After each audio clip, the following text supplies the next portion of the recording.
പ്രാണനായി. രചന നിലാവിൻ്റെ കൂട്ടുകാരി. അവതരണം സാലിം കരുളായി. പാട്ടിയോട് ദേഷ്യപ്പെട്ട് മിത്ര തന്റെ റൂമിൽ കയറി ശക്തിയിൽ ഡോറ് വലിച്ചടച്ച് ബെഡിൽ പോയിരുന്ന് ഡെവിയുടെ നമ്പർ ഡയൽ ചെയ്തു. അവന്റെ ഫോൺ പരിധിക്ക് പുറത്താണെന്ന് കേട്ടതും മിത്ര കോൾ കയറി ചെയ്ത് ബെഡിലേക്ക് കിടന്നു. രാത്രി ഭക്ഷണം കഴിക്കാൻ പോലും മിത്ര പോയില്ല. എല്ലാവരും വന്ന് വിളിച്ചുവെങ്കിലും വിശപ്പില്ലെന്ന് മാത്രം പറഞ്ഞ് അവൾ ആ റൂമിൽ തന്നെ കഴിച്ചു കൂട്ടി. ഉറക്കം കണ്ണുകൾ വന്ന് തഴുകുമ്പോഴാണ് മിത്രയുടെ ഫോൺ റിങ് ചെയ്തത്. ഡെവിയാണ് വിളിക്കുന്നത് കണ്ടതും മിത്ര ആവേശത്തോടെ വേഗം കോൾ എടുത്തു. ഇച്ചാൻ എവിടെയാണ് ഇത്രയും നേരം? കോൾ എടുത്തിടണം തന്നെ മിത്ര ഡേവിഡിനോട് ചോദിച്ചു. നീയല്ലേ ഞാൻ കോൾ ചെയ്തപ്പോൾ കട്ട് ചെയ്തത്? അവ നീ തിരക്കിലാണെന്ന് കരുതി. പിന്നെ ക്ലാസ് തുടങ്ങിയപ്പോൾ ഫോൺ ഓഫാക്കി വെച്ചതായിരുന്നു. പരിഭവം കലർന്ന മിത്രയുടെ ചോദ്യം കേട്ട് ഡേവിഡ് കാര്യം വിശദീകരിച്ചു. അതൊക്കെ ആ പാർട്ടിയുടെ പണിയെ ചായ. ഇച്ചാനിപ്പോൾ എവിടെയാ? ഞാനിപ്പോൾ ട്യൂഷൻ സെന്ററിൽ നിന്ന് ഇറങ്ങി സൂപ്പർ മാർക്കറ്റിലേക്ക് പോകാൻ നിൽക്കുക കൊച്ചേ. ഡേവി ബൈക്കിലേക്ക് കയറിയിരുന്നു കൊണ്ട് പറഞ്ഞു. ഏതാ ഇങ്ങോട്ട് വായിച്ചായ? എനിക്ക് നിങ്ങളെ കാണണം. ഇപ്പോഴോ? മിത്ര പറഞ്ഞു കേട്ട് ഡേവിഡ് കയ്യിൽ കെട്ടിയ വാച്ചിൽ സമയം നോക്കി ആശ്ചര്യത്തോടെ ചോദിച്ചു. ആ ഇപ്പൊ തന്നെ. ഞാൻ ഇങ്ങോട്ട് വാ. ദേവ, സമയം ഒത്തിരിയായി. ഞാൻ നാളെ വരാൻ കൊച്ചേ. പറ്റത്തില്ല, ഞാൻ ഇപ്പം വാ. മിത്ര വാശിയോടെ പറഞ്ഞു. ഇത്രയും നേരമായില്ലേ? ഇനിയിപ്പോൾ ഞാൻ വന്നത് നിന്റെ വീട്ടുകാർ കണ്ട എന്താ വിചാരിക്കുക? അവളെ കാണാൻ ആഗ്രഹമുണ്ടെങ്കിലും മിത്രയുടെ വീട്ടുകാരെ ആലോചിച്ചിട്ട് ഡേവിഡ് തെല്ലൊരു മടിയോടെ പറഞ്ഞു. അവരെന്ത് വേണേലും വിചാരിച്ചോട്ടെ, അതിന് നമുക്കെന്താ? ഞാൻ ഉറപ്പായും വന്നിരിക്കണം. വാശിയോട് അത്രമാത്രം പറഞ്ഞ് മിത്ര ഫോൺ കട്ട് ചെയ്ത് വേഗം ബാത്റൂമിൽ പോയി മുഖം കഴുകി തിരികെ വന്ന് പാറിപ്പറന്ന് കിടക്കുന്ന മുടിയിൽ കെട്ടടിച്ച് വൃത്തിയാക്കി ചീകി മെടഞ്ഞിട്ട് ഫോണും എടുത്ത് ഡെവി വരുന്നത് നോക്കി അക്ഷമയോടെ ബാൽക്കണിയിലിരുന്നു. ഡേവിഡിനെ കാണാതിരുന്നിരുന്നും അടുത്ത് മിത്ര ഫോൺ എടുത്ത് ഡേവിക്ക് വിളിക്കാനൊരുങ്ങുമ്പോഴാണ് ഗേറ്റിന് മുന്നിലായി ഒരു ബൈക്ക് വന്നു നിന്നത്. ഡെവിയുടെ ബൈക്കിന്റെ ശബ്ദം നന്നായി അറിയാവുന്നത് കൊണ്ട് തന്നെ, വന്നത് അവനാണെന്ന് അറിയാവുന്നത് കൊണ്ട് തന്നെ മിത്ര വേഗം തന്നെ ഡോറും തുറന്ന് താഴേക്ക് ഓടി. ഇതേ സമയം റൂമിലെ ബാൽക്കണിയിൽ ലാപ്പിൽ വർക്ക് ചെയ്യുകയായിരുന്നു ദീക്ഷിത്ത്. അപ്പോഴാണ് ഗേറ്റിന് മുന്നിലായി ഒരു ബൈക്ക് വന്നു നിൽക്കുന്ന ശബ്ദം അവൻ കേട്ടത്. സംശയത്തോടെ ദീക്ഷിത്ത് ബൈക്കിൽ നിന്ന് വ്യക്തിയെ വീക്ഷിച്ച് ഇരുന്നേർന്ന് മെണീറ്റ് മുന്നോട്ട് നോക്കുമ്പോഴാണ് വീടിന് വെളിയിലേക്ക് വേഗത്തിൽ ഓടിപ്പോകുന്ന മിത്രയെ കണ്ടത്. ഒന്നുകൂടെ ശ്രദ്ധിച്ചു നോക്കിയതും ബൈക്കിലിരിക്കുന്ന വ്യക്തി ഡേവിഡാണെന്ന് ദീക്ഷിത്തിന് മനസ്സിലായിരുന്നു. അവനെ കാണാനുള്ള അവളുടെ ആവേശങ്ങളെ ദീക്ഷിത്ത് ഒരിക്കൽ കൂടി അവളുടെ തിളങ്ങുന്ന മുഖത്തേക്ക് നോക്കി. ഇതുവരെ കാണാത്ത ഊർജ്ജസ്വലത അവളിൽ നിറഞ്ഞു നിൽക്കുന്നത് പോലെ ദീക്ഷിത്തിന് തോന്നിയതും അവരവരുടെ വഴിക്ക് വിട്ട് ലാബും കൊണ്ട് കൗച്ചിലേക്ക് പോയിരുന്നു. മിത്രയെ താൻ വന്നത് അറിയിക്കാൻ വേണ്ടി ഡേവിഡ് ഫോൺ എടുത്ത് അവൾക്ക് കോൾ ചെയ്യാൻ ഒരുങ്ങുമ്പോഴാണ് സെക്യൂരിറ്റിയുടെ സഹായം പോലും ഇല്ലാതെ ഗേറ്റ് തള്ളി തുറന്ന് മിത്ര അവനരികിലേക്ക് ഓടി വന്നത്.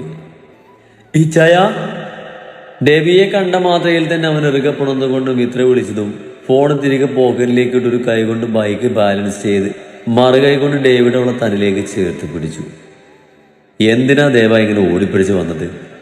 തന്നിൽ ചേർന്ന് നിൽക്കുന്ന അവളുടെ ശരീരത്തിൽ നിന്നും അവളുടെ അണപ്പം മനസ്സിലാക്കിയ ഡേവിഡ് അവളെ ഒന്നുകൂടെ തന്നിലേക്ക് ചേർത്ത് പിടിച്ചുകൊണ്ട് ചോദിച്ചതും മിത്ര അവന്റെ മുഖത്തേക്ക് മുഖമടുപ്പിച്ച് ഡെവിയുടെ കവളിൽ അമർത്തി ചുംബിച്ചു. Miss you lot. മതി വരാത്തതുപോലെ ഡെവിയുടെ കവളിൽ ഒന്നുകൂടെ അമർത്തി ചുംബിച്ചുകൊണ്ട് മിത്ര പറഞ്ഞതും ഡെവിയും തിരിച്ച് നിറഞ്ഞ സ്നേഹത്തോടെ മിത്രയുടെ നെറ്റിയിൽ ചുണ്ടുകൾ ചേർത്ത് ചുംബിച്ചു. എന്ത് കോല കൊച്ചേത്, നീ ഒന്നും കഴിക്കാറില്ലേ? സ്ട്രീറ്റ് ലൈറ്റിന്റെ വെട്ടത്തിൽ വിളറി നിൽക്കുന്ന അവളുടെ മുഖവും പകുതി മെലിഞ്ഞ ശരീരവും കണ്ട് ഡേവിഡ് ഗൗരവത്തിൽ ചോദിച്ചു. ഇല്ലല്ലോ, ഇവിടെ വന്നത് പിന്നെ എനിക്ക് തീരെ വിശപ്പില്ല.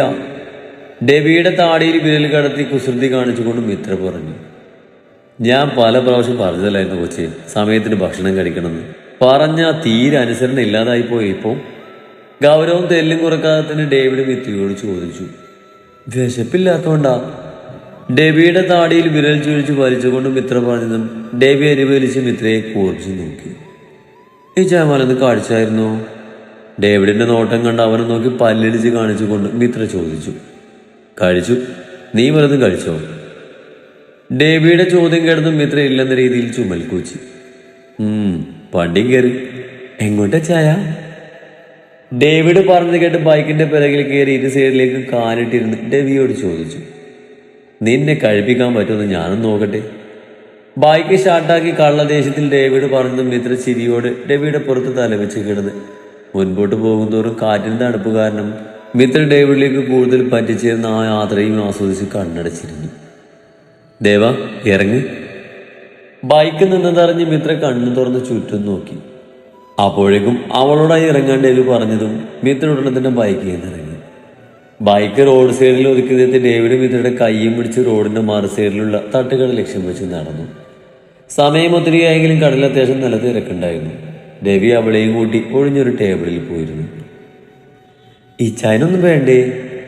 ഓർഡർ കൊടുത്ത ദോശയും ചമ്മന്തിയും ചട്നിയും വന്നതും ഡേവി അത് മിത്രയുടെ മുന്നിലേക്കായി നീക്കി വെച്ചിട്ട് കണ്ട് മിത്ര സംശയത്തിൽ ചോദിച്ചു.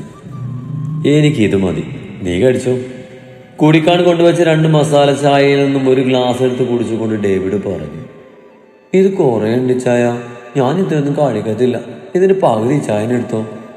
പ്ലേറ്റിലുള്ള ദോശ കണ്ട് മിത്ര ഡേവിയോടായി പറഞ്ഞു. കുറേ ഒന്നുമില്ല, ആകെ 5 ദോശയുള്ളൂ. 5 ഇതിലൊന്നും ഞാൻ കഴിക്കില്ല. ഡേവി പറഞ്ഞത് കേട്ട് ഞെട്ടിക്കൊണ്ട് മിത്ര പറഞ്ഞു. എന്താ കഴിച്ചാല് അത് മുഴുവൻ കഴിക്കാതെ നീ ഇവിടുന്ന് എണീക്കില്ല. കള്ളദേശത്തിൽ ഡേവിഡ് മിത്രയോട് പറഞ്ഞതും അവൾ ദയനീയ ഭാവത്തിൽ ഡേവിയെ നോക്കി. എന്നെ നോക്കിയിരിക്കാതെ കഴിക്ക് ദേവാ. ശരിക്കും മോരണ്ടനം, 2 ആഴ്ച കാണാതെ കാണുമ്പോൾ സ്നേഹം കാണിക്കുമെന്ന് കരുതി. ഡേവിഡ് ഗൗരവത്തിൽ പറഞ്ഞത് കേട്ട് മുഖം വീർപ്പിച്ചുകൊണ്ട് മിത്ര പറഞ്ഞു. നീ തന്നെ പറയണം. മിത്രയെ നോക്കി മീശ മുറുക്കി കുസൃതി ചിരിയോടെ ഡേവിഡ് പറഞ്ഞതും മിത്ര അവനെ നോക്കി ചുണ്ടുകൂട്ടി. ഞാൻ പറയും, ഈ ചാരിപ്പ് എന്നോട് ഒരു സ്നേഹമല്ല, ഉണ്ടെങ്കിൽ ഇപ്പൊ ഇങ്ങനെ കാണാൻ പെരുമാറ. മിത്ര മുഖം വീർപ്പിച്ചുകൊണ്ട് പറഞ്ഞു. സ്നേഹക്ക് ആൾക്കാരിടയിൽ കാണിക്കുന്നത് മോശമല്ലേ കൊച്ചി? അവരെന്ത് കരുതും നമ്മളെ കുറിച്ച്? നിന്നെ തനിച്ച് കൈ കിട്ടുമല്ലോ. അപ്പൊ എന്റെ കൊച്ചിന് തെളിയിച്ചു തരാൻ കേട്ടോ സ്നേഹമുണ്ടോ ഇല്ലേന്ന്. അതുവരെ എന്റെ കൊച്ചൊന്ന് ക്ഷമിക്ക്. ചുണ്ട് കടിച്ചു പിടിച്ച് കള്ളച്ചിരിയോടെ മിത്രയെ അടിപിടി നോക്കി അവൾ കേൾക്കാൻ മാത്രം പാകത്തിന് അവളുടെ ചെവിക്കരികിൽ മുഖമടുപ്പിച്ചുകൊണ്ട് ഡേവിഡ് പറഞ്ഞതും മിത്ര ഡെവിയെ നോക്കി കണ്ണിരട്ടി മുഖം വീർപ്പിച്ച് ദോശ കഴിക്കാൻ തുടങ്ങിയതും ഡേവിഡ് പൊട്ടി വന്ന് ചിരിയടക്കി അവിടെയിരുന്നു. പകുതി കഴിച്ചപ്പോഴേക്കും മിത്രയുടെ വയറ് നിറഞ്ഞുവെങ്കിലും ഡെവിയെ പേടിച്ച് മിത്രയൊക്കെ കടിച്ചു കഴിഞ്ഞാണ് എണീറ്റത്. ഇനി എന്തെങ്കിലും വേണോ കൊച്ചേ? മിത്ര കൈ കഴുകി വന്നതും ഡെവി ചോദിച്ചതും മിത്ര കനപ്പിച്ച് വേണമെന്ന് മൂളിയതും ഡെവി വാങ്ങിച്ച് കഴിച്ച ഭക്ഷണത്തിന്റെ ബില്ലും കൊടുത്ത് അവളെയും കൊണ്ട് ബൈക്കിനരികിലേക്ക് നടന്നു. ഡെവി ബൈക്ക് സ്റ്റാർട്ടാക്കിയതും മിത്ര വേഗം കയറിയവനെ തട്ടാതെയും മുട്ടാതെയും ഇത്തിരി അകലിട്ടിരുന്നതും മിററിൽ കൂടി അവളുടെ വീർപ്പിച്ച് വെച്ച മുഖം കണ്ട് ഡേവിഡ് വന്ന ചിരി ഒതുക്കി ബൈക്കിന്റെ സ്പീഡ് കൂട്ടിയതും മിത്ര ഇത്തിരി മുന്നോട്ടാഞ്ഞ് ഡേവിഡിന്റെ ഷോൾഡറിൽ പിടിച്ചിരുന്നു. കുറച്ച് മുൻപോട്ട് പോയതും ഡേവി ബൈക്ക് ഒരു ഊടുവഴിയിൽ കയറ്റി ആൾപെരുമാറ്റമില്ലാത്ത ഒഴിഞ്ഞൊരിടത്തായുള്ള ചെറിയ പാലത്തിന്റെ അടുത്തായി നിർത്തിയതും ഡേവിഡ് പറയുന്നതിന് മുമ്പായി തന്നെ മിത്ര ബൈക്കിൽ നിന്ന് ഇറങ്ങി. എന്തിനാ ഇങ്ങോട്ട് വന്നത്? എനിക്ക് തിരിച്ചെന്റെ വീട്ടിൽ പോകണം. ഡേവിഡ് ബൈക്ക് നിർത്തി ഇറങ്ങിയതും മിത്ര അവന് മുന്നിലേക്ക് വന്നു നിന്നുകൊണ്ട് പറഞ്ഞു. അവൾ ബൈക്കിന്റെ അരികിലേക്ക് നടക്കാൻ ഒരുങ്ങിയതും അതിനു മുമ്പായി ഡെവി അവളുടെ കയ്യിൽ പിടിച്ച് വലിച്ച് അവളെ നെഞ്ചിലേക്ക് ഇറുകപ്പെടുന്നു. അവളുടെ കഴുത്തിടുക്കിലേക്ക് മുഖം പൂറ്റി അവളുടെ ഗന്ധം തന്നെ നാസികയിലേക്ക് ആവായിച്ച് അവിടെയായി അമർത്തിമൂത്തി. ഒരു ചേർത്ത് പിടിക്കലിൽ തന്നെ മിത്രയുടെ കള്ളപ്പിണക്കമുഖം അലിഞ്ഞു പോയിരുന്നു. അവളുടെ കൈകളും അവന് മുറുകെ പൊടുന്നിരുന്നു. ദേവാ. മിത്രയുടെ കഴുത്തിടക്കിൽ നിന്നും മുഖമുയർത്തി അവളുടെ ചെവിത്തുമ്പിൽ അമർത്തി ചുംബിച്ച് പതിയെ ഡേവിഡ് പിടിച്ചതും അവന്റെ മീശയും താടിയും കഴുത്തിൽ ചെവിയിലുമെല്ലാം ഉരസിയതും ഒന്ന് കുറുകി ഡെവിയെ അള്ളിപ്പിടിച്ചുകൊണ്ട് മിത്ര മൂളി. പറ്റുന്നില്ലടി കൊച്ചേ നീയില്ലാതെ. അവളുടെ കവളിലെല്ലാം ചുണ്ടുകൾ എഴിഞ്ഞുകൊണ്ട് ഡേവിഡ് പറഞ്ഞത് കേട്ട് മിത്ര മിഴികളെടുത്ത് ഡെവിയെ നോക്കി. അവളുടെ കരിമശി കറുപ്പില്ലാത്ത കണ്ണുകളിൽ മിഴിയൊടുക്കിയതും ആ കണ്ണുകളിലെ കാന്തികതയിലും വശ്യതയിലും സ്വയം മറന്നെന്ന പോലെ ഡേവി അവളുടെ മിഴികളിൽ തന്നെ കുരുങ്ങി കിടന്നു. ഞാൻ ആവശ്യപ്പെട്ടിട്ടല്ലോ എന്നെ അവരുടെ കൂടെ പറഞ്ഞു വിട്ടത്. ഡേവിഡിന്റെ മൂക്കിൻ തുമ്പിൽ പല്ലുകളായെത്തി പതിഞ്ഞ സ്വരത്തിൽ മിത്ര പറഞ്ഞതും ഡേവി അവളുടെ പിൻതലയിൽ അമർത്തിപ്പിടിച്ച് അവളുടെ മുഖത്തേക്ക് മുഖമടുപ്പിച്ചതും ഡേവിയുടെ ചുടുനിശ്വാസം മുഖത്ത് തട്ടിയതും മിത്രയുടെ മിഴികൾ പതിയെ കൂമ്പിയടഞ്ഞു.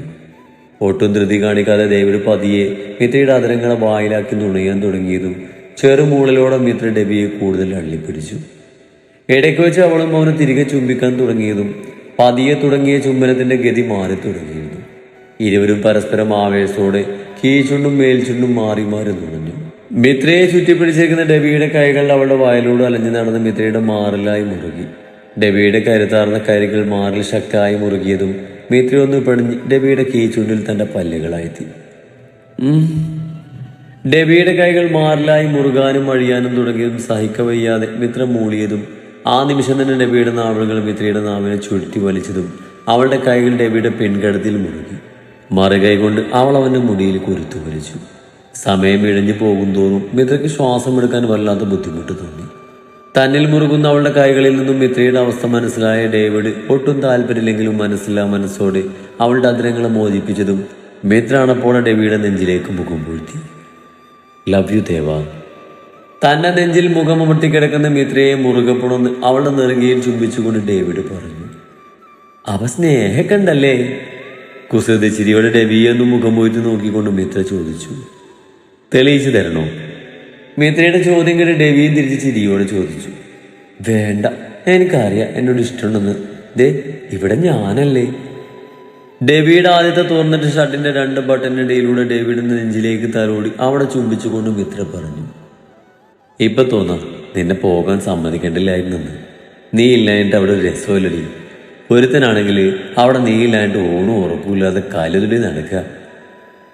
നിലാവിന്റെ വെട്ടത്തിൽ തിളങ്ങുന്ന മിത്രയുടെ മൂക്കിൻ തുമ്പിലെ നോസ്റിങ്ങിൽ ചുണ്ടുകൾ ചേർത്തുകൊണ്ട് ഡേവിഡ് പറഞ്ഞു. അവൻ കുഞ്ഞുട്ടിനെയാണ് ഉദ്ദേശിച്ചതെന്ന് മിത്രയ്ക്ക് മനസ്സിലായിരുന്നു. എല്ലാ ഇച്ചായൻ്റെ ഒറ്റ പണിയാ. എനിക്കവിടെ നിന്ന് മടുത്തിച്ചായ. പാട്ടി വല്ലാത്ത ഇറിറ്റേറ്റിംഗ് ആണ്. ഇച്ചാനെ എന്നെയും പിരിച്ച് എന്നെ സായിനോട് കല്യാണം കഴിപ്പിക്കണം. അതാ പാട്ടിയുടെ മനസ്സിലിരിപ്പ്. അത്രയും പറഞ്ഞ് ഡെവിയെയും കൊണ്ട് അടുത്തുള്ള ഉപയോഗശൂന്യമായ പോസ്റ്റ് കാല് കൊണ്ട് ആരക്കി ഉണ്ടാക്കി ഇരിപ്പിടത്തിലേക്ക് ഇരുന്ന് ഡെവിയെ തനിക്കരികിലായി പിടിച്ചിരുത്തി അവനോട് പറ്റിച്ചേർന്നിരുന്നു. മിത്ര തലേ ദിവസം ഡെവി വിളിച്ചപ്പോൾ പാട്ടി ഫോൺ ഓഫാക്കിയതും അതുമൂലം പാട്ടിയോട് മുഖം കറുപ്പിച്ച് സംസാരിച്ചതും അപ്പോൾ പാട്ടി പറഞ്ഞ കാര്യങ്ങളെല്ലാം വള്ളി പുള്ളി തെറ്റാതെ ഡെവിയോട് പറഞ്ഞു കൊടുത്തു. പാട്ടിയുടെ പെരുമാറ്റത്തിൽ നിന്നും ആദ്യമേ കാര്യങ്ങൾ ഗ്രഹിച്ചെടുത്തത് കൊണ്ട് ഡെവിക്ക് മിത്ര പറഞ്ഞത് കേട്ട് വലിയ ഞെട്ടലൊന്നും തോന്നിയില്ല. പറ്റില്ല ചായ, എനിക്ക് ഇനി അവിടെ നിൽക്കാൻ. ഈ ചായ പോകുമ്പോൾ എന്നെ കൂടെ കൊണ്ടുപോകുമോ? ഡെവിയുടെ ചൂട് പറ്റി അവൻ്റെ കരവലത്തിനുള്ളിലിരുന്ന് മിത്ര അവൻ്റെ ഷർട്ടിൻ്റെ ബട്ടണിലേക്ക് കളിച്ചുകൊണ്ട് ചോദിച്ചു. ഇപ്പൊ വന്നാൽ ശരിയാകില്ല ദേവ. മിത്രയുടെ മുഖത്തേക്ക് വീണ് കിടക്കുന്ന കുഞ്ഞുമുടികൾ അവളുടെ ചെവിക്ക് പിന്നിലേക്കാക്കി മാടി വെച്ച് കൊടുത്തുകൊണ്ട് ഡേവിഡ് പറഞ്ഞു. അതെന്താ, നേരത്തെ ഞാനില്ലാതെ പറ്റില്ലെന്നൊക്കെ പറഞ്ഞിരുന്നല്ലോ. ഇപ്പം നിന്നെ കൊണ്ടുപോകാൻ എനിക്ക് ആഗ്രഹമില്ലാണ്ടല്ല കൊച്ചി. ഇപ്പം നിന്നെ കൊണ്ടുപോയാൽ നിന്റെ വീട്ടുകാരെന്ത് വിചാരിക്കും? അവരോട് പറയാതെ നിന്നെ കൊണ്ടുപോകുന്നത് മോശമല്ലേ? അതുകൊണ്ട് നാളെ വന്ന് കൊണ്ടുപോകാം. ഡേവിഡ് മിത്രയെ കാര്യങ്ങൾ പറഞ്ഞ് മനസ്സിലാക്കിക്കൊണ്ട് പറഞ്ഞു. മതി, രാവിലെ തന്നെ വരണം, മറക്കരുതേ. ആ മറക്കില്ല. ഇപ്പം നമുക്ക് പോയാലോ? ഇപ്പം തന്നെ സമയം ഒത്തിരിയായി, ഇനി ബൈക്കാൻ ശരിയാവില്ല.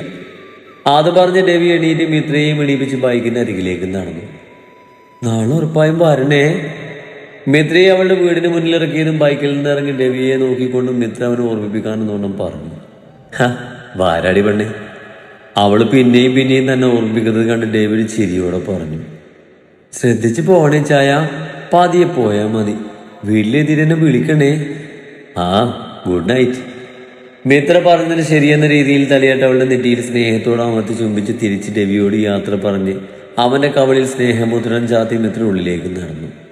മിത്ര വീടിനുള്ളിലേക്ക് കയറിപ്പോയെന്ന് ഉറപ്പ് വരുത്തിയതിനു ശേഷമാണ് ഡേവിഡ് അവിടുന്ന് പോയത്. റൂമിലെത്തിയ ഉടനെ തന്നെ മിത്ര പിറ്റേന്ന് കൊണ്ടുപോകാനുള്ള ബാഗെല്ലാം റെഡിയാക്കി വെച്ച് ഫ്രഷായി വന്ന് കിടക്കുമ്പോഴാണ് അവളുടെ ഫോൺ റിങ് ചെയ്തത്. ഡേവിഡാണെന്ന് കണ്ടതും മിത്ര വേഗം കോളെടുത്തു. ഇച്ചായ വീട്ടിലെത്തിയോ? കോൾ എടുത്ത ഉടനെ തന്നെ മിത്ര ചോദിച്ചു. ആ ഇപ്പം എത്തിയുള്ളൂ. ആ എല്ലാവരും കിടന്നോ? ഇത്രയും നേരമായില്ലേ, അവരൊക്കെ ഉറങ്ങിക്കാണും. എന്നാ ശരി ചായ, പോയി ഫ്രഷായിക്കോ. ശരി ദേവാ. മിത്ര കോള് വെച്ച് ടേബിളിലേക്ക് വെച്ച് സമാധാനത്തോടെ ബെഡിൽ കിടന്ന് കണ്ണുകൾ അടച്ചു.